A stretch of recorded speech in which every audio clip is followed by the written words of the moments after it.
حسن بن صبا بھی اسی طرح اپنے اندر نبوت کے عزائم لیے ہوئے تھا۔ جب وہ قلعہ شادر میں احمد بن عطاش سے ملا تو احمد بن عطاش نے اسے مستقبل کی منصوبہ بندی سے آگاہ کیا اور کہا کہ ہمیں مصر کے عبیدیوں سے مدد لینی پڑے گی، لیکن کسی طرح یہ یقین کر لینا بہت ہی ضروری ہے کہ وہ ہماری مدد کریں گے بھی یا نہیں۔ حسن بن صبا نے پوچھا کہ وہ کیوں ہماری مدد نہیں کریں گے، کیونکہ وہ تو ہمارے ہی فلکے کے لوگ ہیں۔ ابن عطاش نے کہا لیکن کچھ شک والی بات ہے، پہلے تو یہ جائزہ کر لینا چاہیے کہ وہ اسماعیلی ہیں بھی یا نہیں۔ پتہ چلا ہے کہ ظاہری طور پر وہ اسماعیلی ہیں، لیکن در پردہ وہ کوئی اپنا ہی نظریہ رکھتے ہیں۔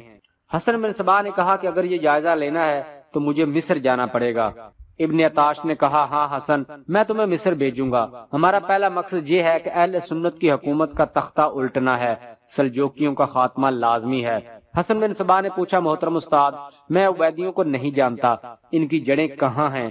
احمد بن عطاش نے حسن بن صبا کو اپنے رنگ اور اپنے انداز سے تفصیلاً سنایا کہ عبیدیوں کی جڑیں کہاں ہیں اور اس فرقے نے کہاں سے جنم لیا۔ مستند مورخوں اور اس دور کے علماء دین کی تحریروں سے عبیدیوں کا پس منظر واضح طور پر سامنے آ جاتا ہے۔ یہ بھی اسلام پر فرقہ پرستوں کی ایک یلغار تھی۔ عبیدی فرقے کا بانی عبید اللہ تھا، جس کے متعلق پورے یقین کے ساتھ نہیں کہا جا سکتا کہ وہ کہاں کا رہنے والا تھا۔ بعض مورخوں نے لکھا ہے کہ وہ کوفہ کا رہنے والا تھا اور اس کے باپ کا نام محمد حبیب تھا اور وہ اپنے قبیلے کا سرکردہ فرد تھا۔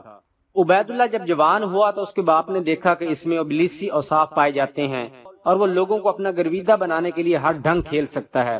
عبید اللہ کے باپ کی یہ خواہش تھی کہ تھوڑے سے علاقے میں اس کی اپنی سلطنت قائم ہو جائے۔ چنانچہ ایک روز محمد حبیب نے اعلان کر دیا کہ اس کا بیٹا عبید اللہ مہدی آخر الزماں ہے۔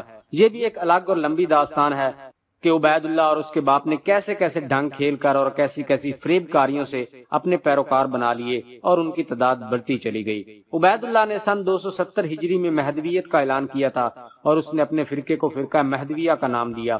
اس نے 278 ہجری میں حج کیا اور وہاں اپنے مہدی موعود ہونے کا پروپیگنڈا ایسے انداز سے کیا کہ بنو کنانہ کے پورے قبیلے نے اسے امام مہدی تسلیم کر لیا۔ عبید اللہ کے عروج و زوال کی داستان بھی بہت لمبی ہے، لیکن اسے الگ سے پیش کیا جائے گا۔ لیکن اتنا آپ کو بتاتا چلوں کہ یہ عبید اللہ اہل سنت والجماعت کے بہت زیادہ سخت خلاف تھا۔ یہ بظاہر مسلمان بنے ہوئے تھے، لیکن دراصل یہ مسلمانوں کے خلاف بہت بڑی سازش تھی۔ تاریخوں میں لکھا ہوا ہے کہ تاتاریوں نے بغداد میں مسلمانوں کا اتنا قتل عام نہیں کیا تھا جتنا عبید اللہ نے اہل سنت کا قتل عام کیا۔ اس عبیدی فرقے اور اس کے بعد اسی وقت کے ایک اور فتنے ابو طاہر کراستی کے فتنے کے بارے میں انشاءاللہ الگ ویڈیو میں بتایا جائے گا۔ یہ دو لوگ تھے جن کی مثال دے کر حسن بن صبا کو اس کا استاد احمد بن عطاش مستقبل کی منصوبہ بندی کے بارے میں سمجھا رہا تھا اور بتا رہا تھا کہ ان کے پاس کچھ بھی نہیں تھا۔ عبید اللہ کے پاس صرف اس کا باپ تھا جس نے اس کی پشت پناہی کی تھی۔ دیکھ لو وہ مصر کا حکمران بنا اور آج بھی مصر عبیدیوں کے قبضے میں ہے۔ ابو طاہر کراستی بیوقوف آدمی تھا، وہ اپنی عقل کی حدود سے آگے نکل گیا تھا۔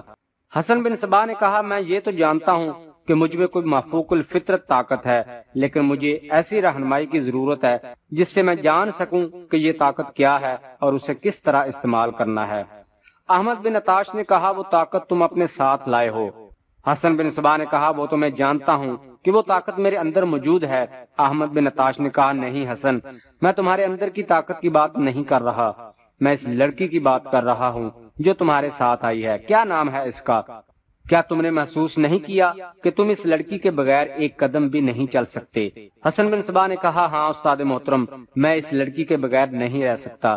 احمد بن عطاش نے کہا کہ کہتے ہیں عورت مرد کی بہت بڑی کمزوری ہے، وہ غلط نہیں کہتے۔ حسین عورت بہت بڑی طاقت ہے، دلکش عورت ایک نشہ ہے۔ عورت کی دل ربائی نے پتھر دل بادشاہوں کے تختے الٹے ہیں۔